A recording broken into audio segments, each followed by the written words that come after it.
اور نبی پاک صلی اللہ علیہ وسلم کو انہوں نے قرآن پڑھتے ہوئے سنا تو آپس میں انہوں نے کہا انصتو، خاموش ہو جاؤ، اور خاموشی سے نہایت غور و فکر، تدبر اور تأمل کے ساتھ انہوں نے سنا۔ تو ہمیں بھی بھائیو خاموشی کے ساتھ قرآن مجید سننا چاہیے اور ایسے معنی مطلب بھی سمجھنا چاہیے۔ اگر یہ معنی مطلب نہیں سمجھتے تو شاید یہ جن اسلام قبول نہیں کرتے۔ ایسے بھائیو دوسرا فائدہ یہ ہے فَلَمَّا قُضِيَ وَلَّوْا إِلَىٰ قَوْمِهِمْ مُنذِرِينَ، آپ صلی اللہ علیہ وسلم نے جب اپنی قرأت مکمل کی تو یہ داعی بن کر اپنے قوم میں واپس ہوئے۔ ہمیں بھی چاہیے کہ جب حق بات واضح ہو جائے تو ہم دوسروں تک پہنچائیں،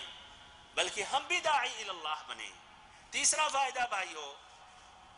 ان جنوں کے اسلام میں عبرت ہے ان لوگوں کے لیے جو اسلام قبول نہیں کرتے ہیں جبکہ وہ بشر ہیں۔ نبی صلی اللہ علیہ وسلم بھی بشر تھے، قل انما انا بشر مثلکم یوحا الی، تو ان کے لیے عبرت ہے کہ ان سے زیادہ بہتر تو وہ جن ہیں جو بشر کی نسل سے نہیں ہیں، جو بشر میں سے نہیں ہیں، اور انہوں نے ان سے سبقت حاصل کر لی اسلام کے میدان میں، اور وہ نبی صلی اللہ علیہ وسلم پر انہوں نے ایمان لایا ان سے پہلے۔ ایسے چوتھا فائدہ بھائیو، اسلام، جنوں کے اسلام لانے میں آپ صلی اللہ علیہ وسلم کے لیے تسلی، تشفی اور آپ کی ہمت بلند ہوئی، اور اس میں یہ مقصد تھا کہ اللہ کے نبی، اللہ تعالیٰ آپ صلی اللہ علیہ وسلم کو ہرگز رسوا نہیں کرے گا، اللہ تعالیٰ آپ صلی اللہ علیہ وسلم کو کبھی نہیں چھوڑے گا۔ اگر یہ طائف والوں نے اسلام نہیں قبول کیا تو یہ جنوں کی ایک بڑی تعداد، ایک بڑی ٹیم نے اسلام قبول کر لیا۔ تو جس طرح اللہ تعالیٰ نے یہ جنوں کو توفیق دی، انہوں نے اسلام قبول کر لیا، تو ایسے ہی مستقبل ایام میں وہ لوگ بھی جو آپ سے دشمنی کر رہے ہیں ان کے دلوں میں بھی اللہ تعالیٰ ہدایت ڈالے گا۔ نواں فائدہ بھائیو، نبی پاک صلی اللہ علیہ وسلم کا حسن خلق اور آپ کا جو وفائے عہد ہے، یہاں تک کہ کافروں کے ساتھ مطعم ابن عدی جس نے نبی صلی اللہ علیہ وسلم کو پناہ دی تھی، اور یہی وہ شخص ہے جس نے وہ صحیفہ کو چاک کیا تھا، یا چاک کرنے میں اس نے بھی مدد کی تھی، آپ صلی اللہ علیہ وسلم نے اس کا یہ جو حسن سلوک تھا آپ بھولے نہیں، بعد میں بھی آپ یاد کرتے رہے۔ ہمارے بھائیوں، ہمیں بھی اس سے استفادہ کرنا چاہیے، ہمارا بھی اخلاق بلند ہونا چاہیے، کافروں کے ساتھ، مسلمانوں کے بھی ساتھ، اور ایسے ہی وہ مسلمان جو بھائیوں بدعتوں میں ملوث ہیں یا شرک میں ملوث ہیں ان کے ساتھ بھی اپنا حسن سلوک ہونا چاہیے، اور حسن سلوک ہی کے ذریعے ہم ان کے دلوں کو جیت سکتے ہیں اور پھر ان کو ہم راہ حق پر لا سکتے ہیں۔ اب اس طرح بھائیوں ہم اور آگے بڑھتے ہیں، سیرت النبی صلی اللہ علیہ وسلم کے متعلق سیرت النبی صلی اللہ علیہ وسلم کے دروس میں ایک عظیم معجزت کا ذکر کر رہا ہوں جو اللہ تعالیٰ نے اپنے حبیب صلی اللہ علیہ وسلم کو عطا کی تھی۔ یہ ایسی معجزت تھی جو اللہ تعالیٰ نے کسی اور نبی کو نہ عطا کی تھی، نہ کسی اور رسول کو اللہ تعالیٰ نے دی تھی۔ وہ معجزت اسراء اور معراج کی معجزت،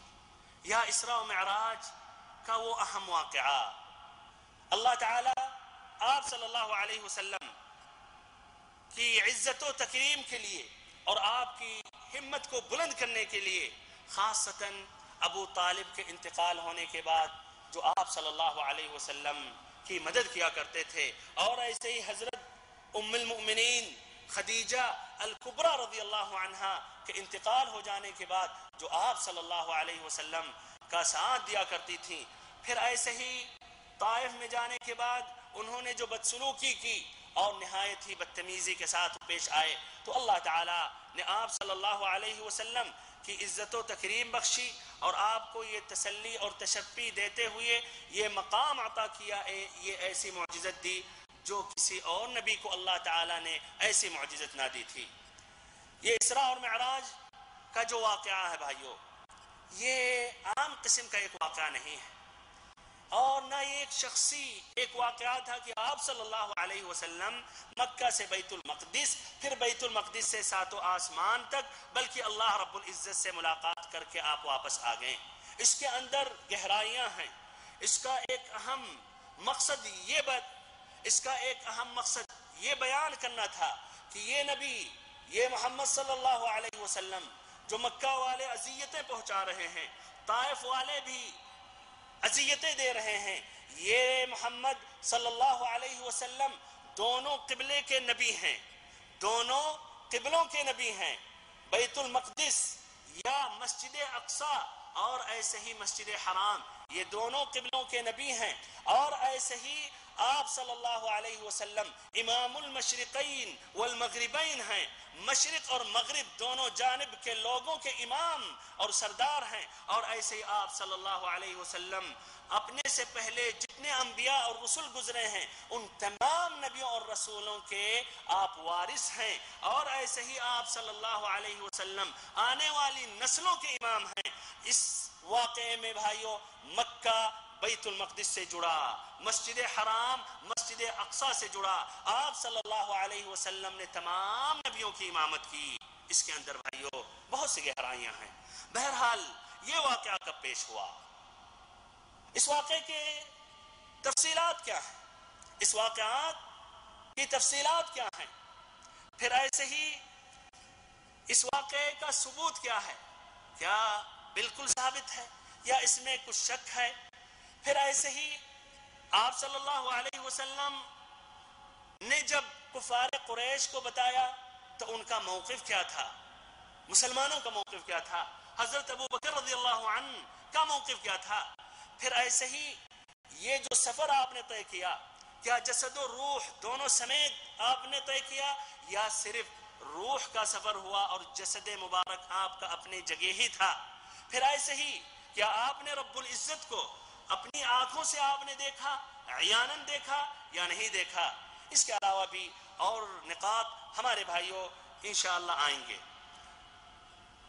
یہ واقعہ کب پیش ہوا، یہ واقعہ کب پیش ہوا، اس میں بھائیوں اہل سیر میں، مؤرخین میں، اہل علم میں بہت اختلاف ہے، اختلاف تھا اور ابھی بھی باقی ہے اور قیامت تک باقی رہے گا۔ کوئی نہیں کہہ سکتا بالضبط کہ واقعہ اس دن اور اس تاریخ اس مہینے میں اور سال میں واقع ہوا، کوئی نہیں کہہ سکتا کس دن میں، مہینے میں، سال میں واقع ہوا۔ متعدد اقوال ہیں۔ ایک قول یہ ہے کہ آپ صلی اللہ علیہ وسلم کو جس سال نبوت ملی اسی سال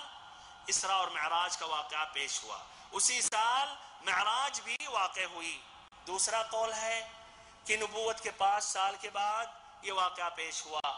تیسرا قول ہے کہ نبوت کے 10ویں سال 27 رجب میں یہ واقعہ پیش ہوا۔ ایک چوتھا قول ہے ہجرت سے 16 مہینے پہلے یہ واقعہ پیش ہوا۔ ایک پانچواں قول ہے ہجرت سے 1 سال 2 مہینے پہلے۔ ایک چھٹا قول ہے کہ ہجرت سے 1 سال پہلے۔ کچھ لوگوں نے جزم کیا کہ 27 رجب سن 10 نبوت، جس طرح کہ علامہ منصور پوری رحمہ اللہ، اور ایسے ہی کچھ اور لوگوں نے جزم کیا جس طرح کہ ایک ترہونی ہے اپنی کتاب صحیح السیرہ میں کہ 12 ربیع الاول اور پیر دو شنبہ کا دن تھا۔ ایسے ہی کچھ نے اور جزم کیا، مہینے کے اعتبار سے کسی نے رجب کہا، کسی نے رمضان کہا۔ المہم بھائیوں اس میں ابن کثیر رحمہ اللہ کہتے ہیں فَهِيَ بَعْدَ الْعَامِ الْعَاشِرِ مِنَ الْبِعْثَةِ كما تدل على ذلك مجريات الأحداث لكن اختلف في تحديد زمانها بعد العام العاشر۔ امام ابن کثیر اپنی کتاب البدایہ والنہایہ میں کہتے ہیں کہ یہ واقعہ غالباً سن 10 نبوت کے بعد پیش آیا، یہ واقعہ سن 10 نبوت کے بعد واقع ہوا، اس لیے کہ سیرت کے جو وقائع اور حادثے ہیں اس پر دلالت کرتے ہیں، لیکن اب سن 10 نبوت کے بعد بالضبط کب یہ کوئی نہیں جانتا ہے یا کوئی تحدید نہیں کر سکتا، اللہ ہی تعالی بہتر جانے۔ لیکن آپ صلی اللہ علیہ وسلم اس کے بعد یعنی 13 سال مکہ میں رہے، اور یہ واقعہ یقیناً مکہ میں یعنی ہجرت سے پہلے پیش آیا، تو بالضبط سن 10 نبوت میں واقع ہوا یا 11 میں یا ہجرت سے 1 سال پہلے، کچھ لوگوں نے 1 سال سے پہلے کہا جس طرح کی قاضی عیاض نے۔ المہم بھائیو خلاصہ کلام یہ ہے کہ یہ واقعہ سن 10 نبوت کے بعد پیش ہوا، یہ معراج واقع ہوئی سن 10 نبوت کے بعد، اور غالباً یہ ہجرت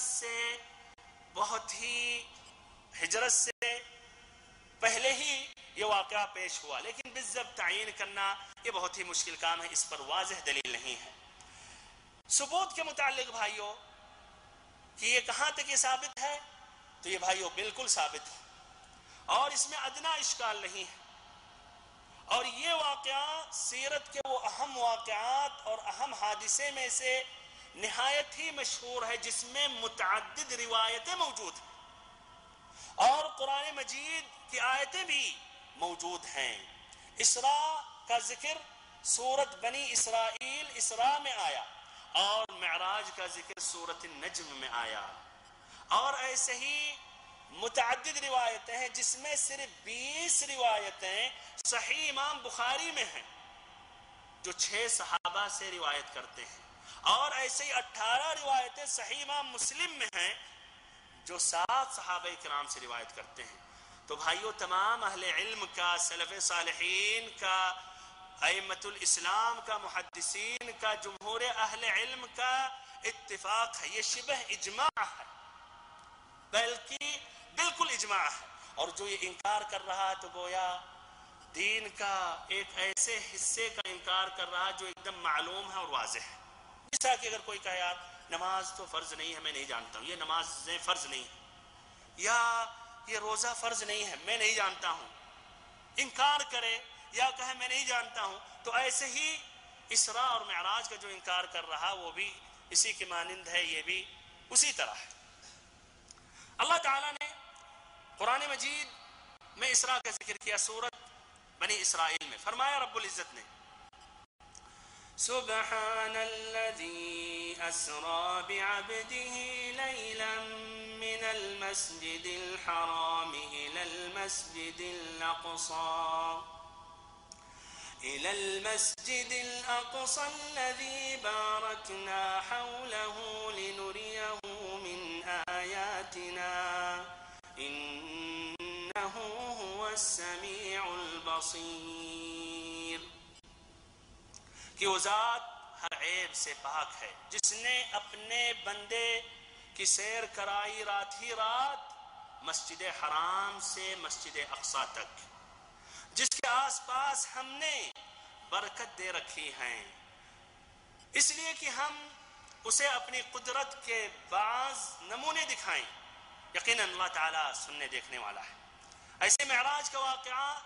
سورۃ النجم میں آیا، فرمایا رب العزت نے وَلَقَدْ رَآهُ نَزْلَةً أُخْرَى عِندَ سِدْرَةِ الْمُنتَهَى عِندَهَا جَنَّةُ الْمَأْوَى إِذْ يَغْشَى السِّدْرَةَ مَا يَغْشَى مَا زَاغَ الْبَصَرُ وَمَا طَغَى لَقَدْ رَآ مِنْ آيَاتِ رَبِّهِ الْكُبْرَى۔ اسے تو ایک مرتبہ اور بھی دیکھا تھا، یعنی نبی صلی اللہ علیہ وسلم نے جبریل امین کو حقیقی شکل میں، آپ صلی اللہ علیہ وسلم نے جبریل امین کو 2 مرتبہ ان کی حقیقی شکل میں دیکھا، ایک مرتبہ کا ادھر ذکر آیا۔ اس کے پاس جنت المأوا ہے، جبکہ سدرہ کو چھپائے لیتی تھی وہ چیز جو اس پر چھا رہی تھی، نہ تو نگاہ بہکی نہ حد سے بڑھی، یقیناً اس نے اپنے رب کی بڑی بڑی نشانیوں میں سے بعض نشانیاں دیکھ لیں۔ اللہ تعالیٰ سے آخر میں دعا کرتا ہوں اللہ تعالیٰ ہم سبھی کو توفیق عطا کرے۔ انشاءاللہ اگلی ملاقات میں اس موضوع کو آگے بڑھاؤں گا اور ایسے ہی تفصیل سے بات انشاءاللہ آئے گی کہ آپ صلی اللہ علیہ وسلم نے کن کن سے ملاقاتیں کی اور اللہ تعالیٰ تک آپ جو پہنچے۔ اللہ تعالیٰ ہم سبھی کو دین کا عالم بنائے، دین پر عامل بنائے، دین کی طرف داعی اللہ بنائے، ہم سبھی کو نبی پاک صلی اللہ علیہ وسلم کی سیرت